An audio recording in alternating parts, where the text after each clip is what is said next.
The second question is from Priyanka Joshi. Namaskaram, Sadhguru. I wish to thank you for your contribution towards making our life happy. It is great to listen to your videos. Kindly enlighten me how to teach the kids the most important aspects of life satisfaction so that the new generation will try to achieve internal happiness and not to run towards an oasis. You think there is an oasis somewhere? Oh, I think now the camera should be taking in the Bear Lake much better, enough light, huh?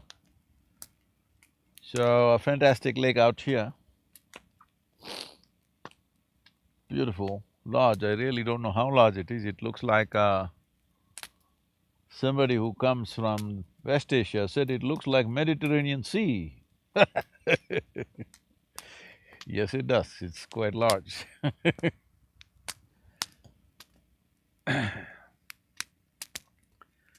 Well, there is no oasis outside.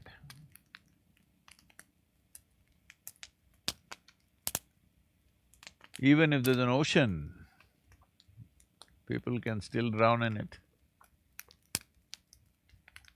There is no such thing as internal happiness. Happiness has always been internal. Not only happiness, even misery has been only internal. Joy has only been internal. Suffering has been only internal. Though, you know,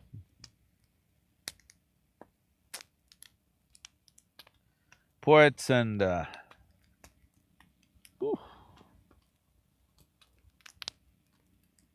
others went about saying, it's okay, it's getting warm. Love is in the air. No, that is also always internal.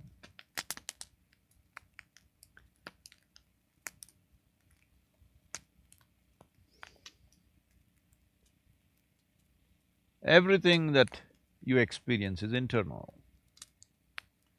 If you ever thought or deceived yourself to think that there is an oasis of happiness or love or joy somewhere, well, you will be deeply disappointed after some time, because many times it looks like that. Many times it looks like that there is an oasis or an ocean of joy somewhere else. No. All human experience is generated from within you. It's up to you what kind of experience you generate.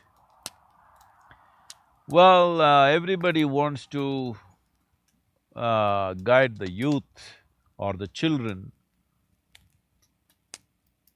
because you think children are the problem. No, they are just a miniature version of you. And if they are looking like such a serious problem, I think you need to have a close look at yourself. Because they're just a small, small prototype of you. So if they are looking terrible, you need a close look at yourself. Children are not the problem. If the adults transform themselves, you don't have to worry about the children. No, Sadhguru, my children… Oh, if your children are a problem, as I just told you, that is a miniature problem. The larger problem is sitting here. So, and you said you're listening to my videos also.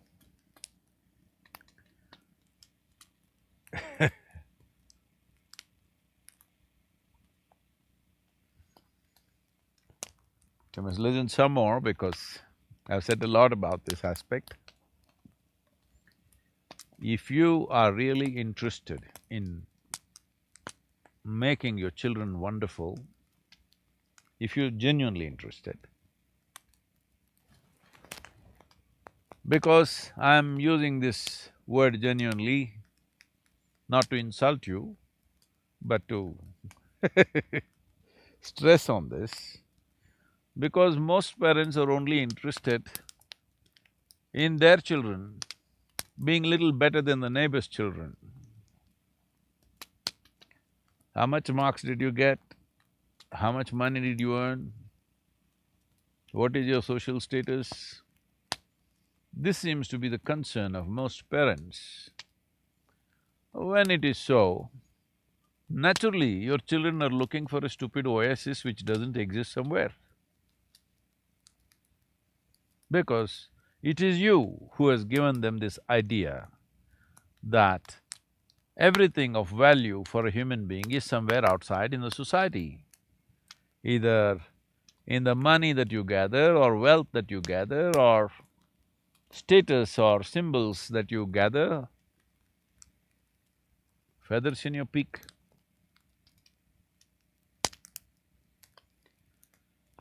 So, you change that. First, you transform yourself, then you will see there is very little work to be done with your children, very little, believe me. So without transforming yourself, you want them transformed. What is your idea of transformation? They must listen to you. There is scientific evidence to show if you are over 35 years of age, your children, whatever age they are, anywhere over 12 years of age, they are much more intelligent than you. There is scientific evidence to show this. So, why should they listen to you, I'm asking? Or if you go with your own thing, you're talking about satisfaction, let me upgrade that thing. Between you and your child, who is more joyful in a given day? If the answer is your child, then you tell me who should be a consultant for life? Definitely not you, it's the child. So, this attitude that children are born wrong and you're going to fix them,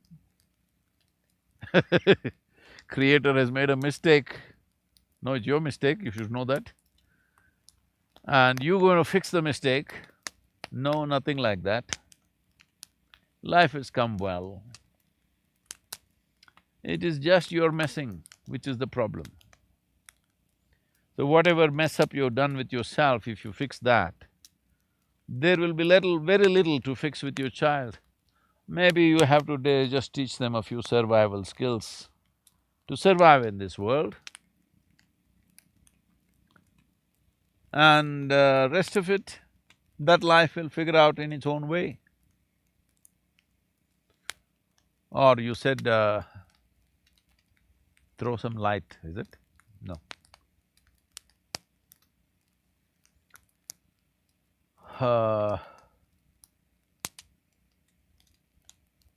That happiness is within.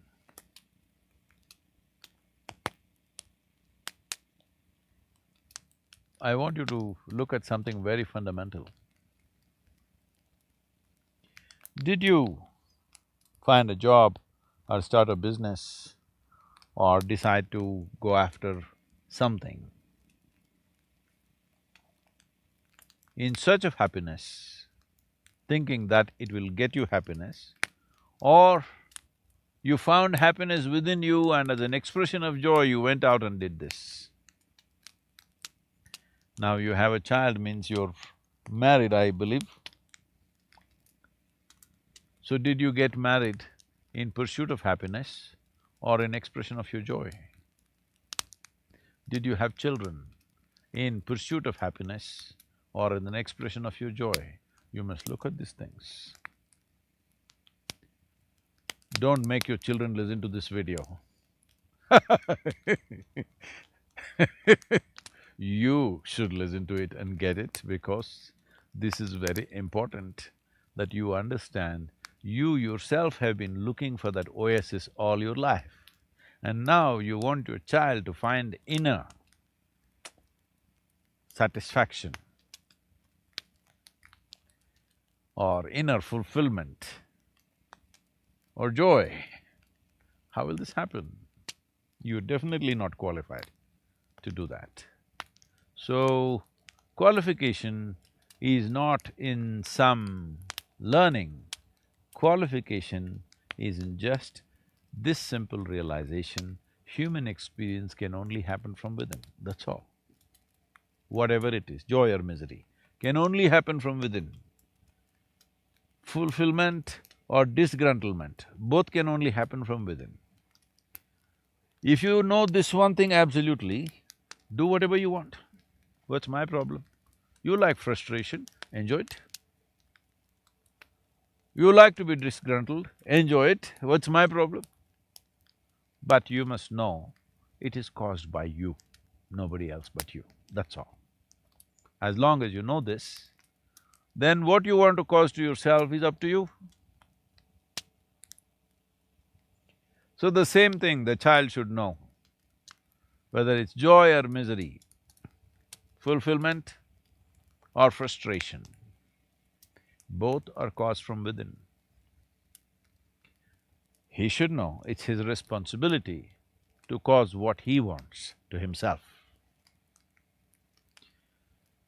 Well, this is an insurance for the rest of the world also.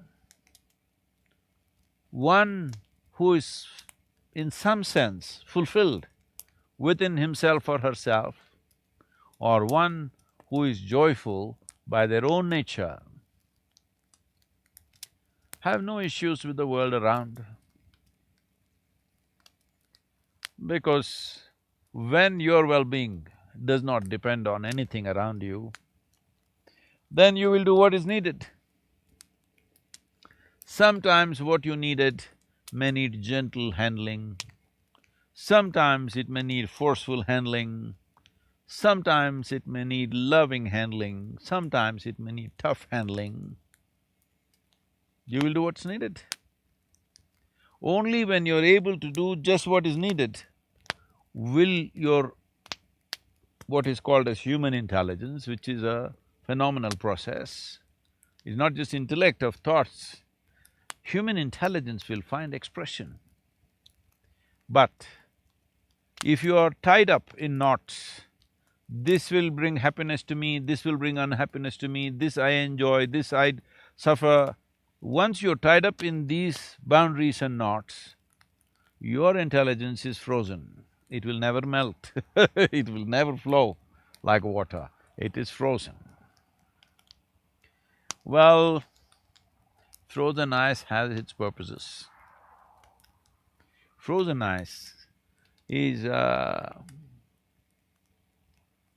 good for future. I mean to say, when you go to heaven, maybe your intelligence will unfold. But there they say everything is fantastic, you don't need to be intelligent, God manages everything for you. So you won't need it there also. And carrying a block of ice and carrying a block of anything as a head is a wasted life. So the moment you identify what makes me happy, what makes me unhappy, what you enjoy, what you don't enjoy, the moment you identify this, you must understand your intelligence is frozen within the boundaries of that. So if you want your child to be released from that, you must set an example, not give lectures on how to find inner satisfaction. Suppose your child stands up and asks, if you were so fulfilled, why did you get married, why did you bear children, what will you do? I hope you don't have to face such ugliness in your life. So please, transform yourself, don't try to transform your children. If you transform yourself, you will see child will be the first one to react in response to it, respond to it. Of course, they'll be very sarcastic in the beginning because, you have past karma, they have seen you. But in terms of responding to any transformation, you will see a child or even a youth will be the first one to do that because it is the nature of life. A fresh life always has more response capabilities than a conceited life which has formed ideas and opinions about everything.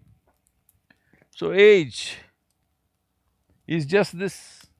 What is being young and what is being old, if you ask me? It is all a question about how many conclusions have you made about life. If you have a lot of conclusions, you will become ancient right now. If you have no conclusions about anything, you're willing to look at everything fresh, then you will see, you will be bubbly and very childlike. So it's up to you that you want to be an adult boss who molds this born into enslavement life. I'm talking about your child. Children are born as slaves, unfortunately, in this world still. I wouldn't say that for every parent, but largely. Because he is supposed to sit when you say… because you yourself do not know yet. Most of the people still do not know what to eat, what not to eat. But they know what the child should eat. How many wrong things have been fed to them, both in terms of food, ideas, belief systems, how much mess up has been done from generation to generation because you're trying to teach something that you yourself do not know. Don't do that. The best and the most wonderful thing that you can do with your child is admit to them that even you do not know, you just made a mistake of coming a few years early, that's it.